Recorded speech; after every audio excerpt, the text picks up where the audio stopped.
Do you ever find yourself looking to the past, longing for a time when life felt simpler, happier, or just flat out better? When our biggest worry was making it home in time to catch the next episode of That's So Raven or Hannah Montana on our silver 27-inch CRTs. Likely off-brand, to be honest. Or anxiously waiting for your crush's reply on MSN or AOL Messenger. The 2000s was a kaleidoscope of pop culture, innovation, and innocence. A time when the world seemed to be spinning faster than ever before, but somehow, we still found time to just be. Back then, the future felt like a thrilling promise rather than an uncertain threat.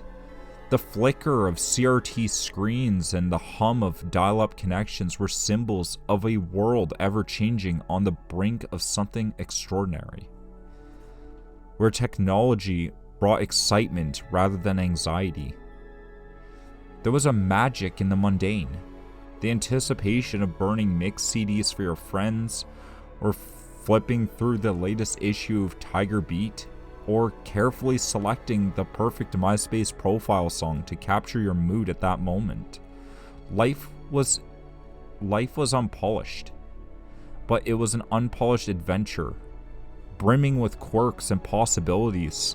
It wasn't perfect, but it felt real and authentic and grounded in moments that didn't need filters or algorithms to make them meaningful. As we yearn for that time, it's not just the aesthetics we miss, it's the freedom of simply being, unburdened by the constant noise of our hyper-connected, fast-paced world. In the 2000s, technology wasn't just a tool, but rather it was a lifestyle. Just think of it, with product names like iLife, Internet Explorer, and Asus ZenBook, it's no wonder they sold us on the mere premise of these products being a lifestyle rather than just another product. Our iPods stored the soundtracks to every moment of our lives. Our cameras captured these grainy memories that would later be painstakingly uploaded to MySpace and early Facebook at 500 kilobits per second. Back then, the world wasn't just at our fingertips. It was in our hands, in our living rooms or our dad's office, and that made all the difference. A comforting difference. This was also the dawn of online communities, a revolutionary era where we learned to connect across the globe, one pixelated username and avatar at a time. But it wasn't just the internet shaping us.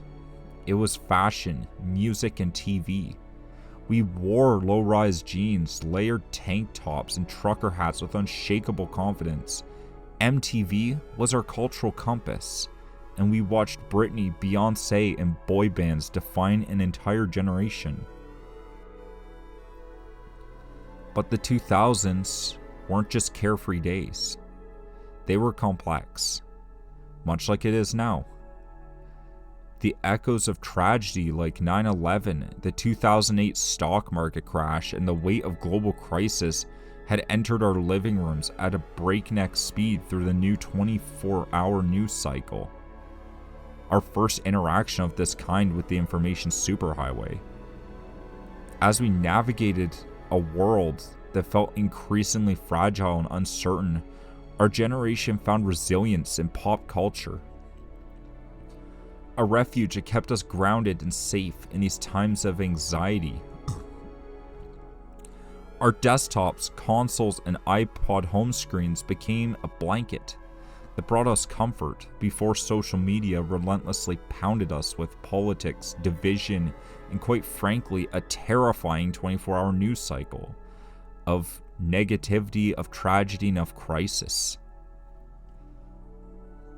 Nostalgia for the 2000s is more than just a yearning for flip phones, Frutiger Aero, beige PCs, CRTs, and Friends reruns.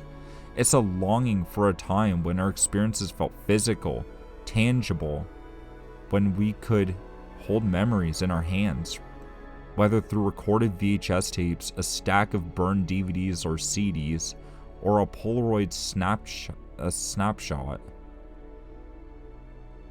It was a time when connection felt personal, grounded in shared experiences rather than fleeting interactions on a screen. You'd scribble heartfelt messages in yearbooks, craft mixtapes with painstakingly selected tracks, and leaf through photo albums filled with candid snapshots, not carefully curated grids. Life unfolded in moments you could touch, hear, and feel, unmediated by algorithms or notifications. That longing isn't just for the objects, it's for the humanity embedded in them. The warmth of a world where memories were crafted intentionally and relationships thrived without filters or hashtags. Nostalgia for the 2000s reminds us of the value of slowing down and cherishing the tactile, imperfect beauty of simply living. So why did the 2000s still call to us? You may ask. Maybe it's because, for many, it's where we grew up, felt safe, even last felt at home. Where we found joy in small fleeting moments. And maybe, just maybe, looking back reminds us to appreciate the beauty of where we are now.